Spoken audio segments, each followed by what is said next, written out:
hear around people talking about BBI increasing the cost by creating many positions, Mr. Speaker. And I want this House to listen to me on this. Mr. Speaker, the Senate, in order to realize the gender principle, is being increased from 67 to 94. That is an increase of 27 members. In the National Assembly, we are increasing it with 11 members. That's a total of 38. But, Mr. Speaker, compare that to when you move the cabinet secretaries from outside. What is your point of order? How can this one, who I don't even know, can see? No. The Honorable Member for Chebalungu. Honorable Speaker, is it in order by the minority leader to say peace in this country is Raila? Is it in order? Is it in order that we are told without Raila there is no peace? Is it in order? Well, I never...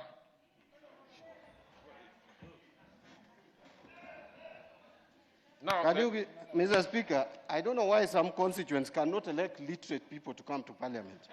You don't bring this such kind of literate people to come to Parliament. You don't even know what you're saying. I don't want you to go that direction. I don't want you to go that direction. Mr. Speaker. What is it, Honorable Ngeno, again? Bwana Speaker, unajua sisi zote yenye tulichaguliwa hapa, Speaker, either sisi illiterate ama tuko literate, Bwana Speaker, tumechaguliwa na watu.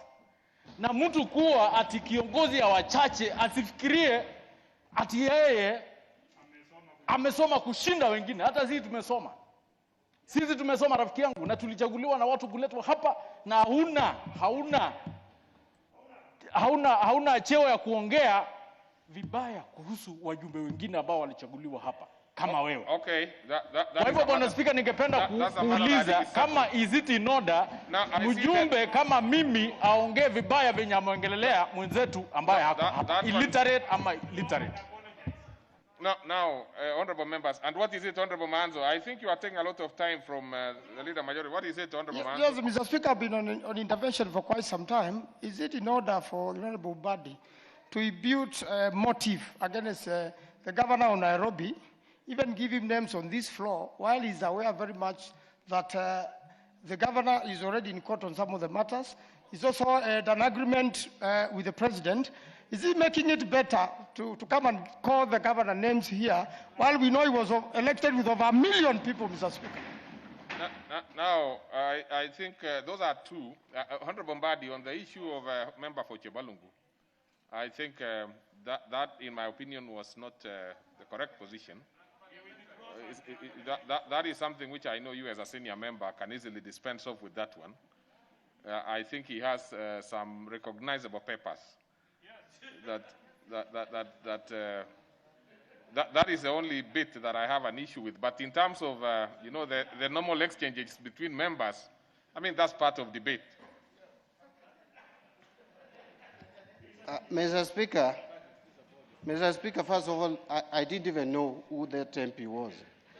But from the way he spoke, I felt, from the way he spoke, so there's nothing personal. It's only that from the way he spoke, I felt that there was something really missing from, because really, who spoke about Raila? I've never mentioned the name Raila since morning.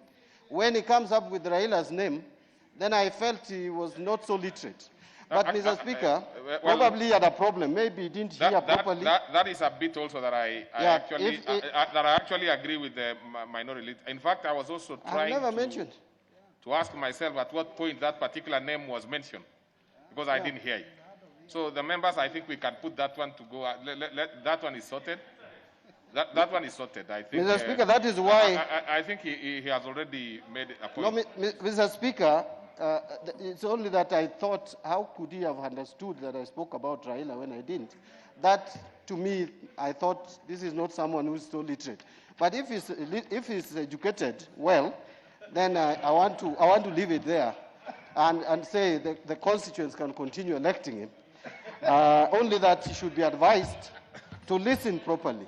And the MP who keeps on talking in funerals, my friend Ngeno, also to listen carefully. But Mr. Speaker, on the issue of governance, I recognize. Honorable Mbadi. I recognize, yes. Honorable Mbadi, Honorable Ngeno was in very recently in the same formation as yourself. I could see from his, gestures here that he might be saying, I learned a little from that side. And therefore, he speaks in those particular areas that you do. So let's proceed with that. No, your time is actually over. So they took just 1 minute from you. They took 1 minute. So I want you to say it. I'll give you a minute, Honorable Mbadi, because they took a minute from you.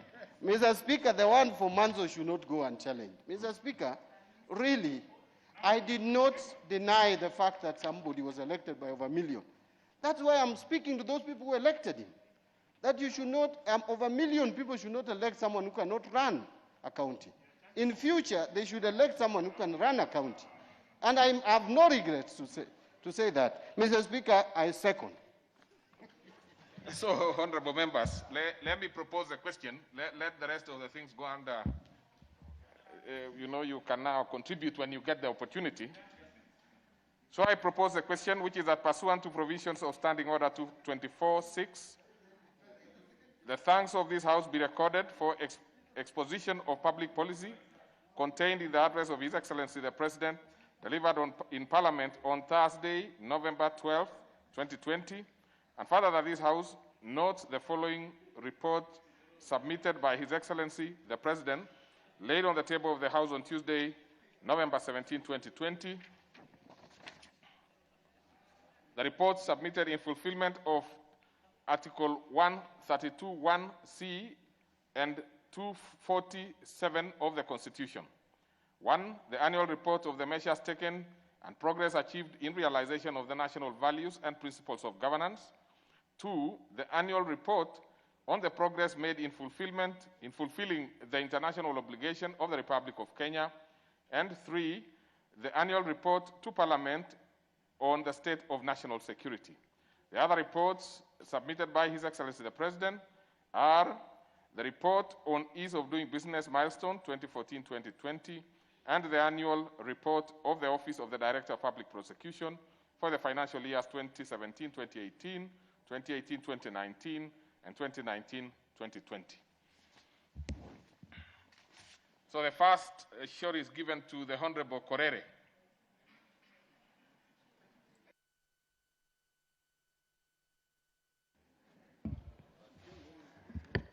Shukrani Speaker.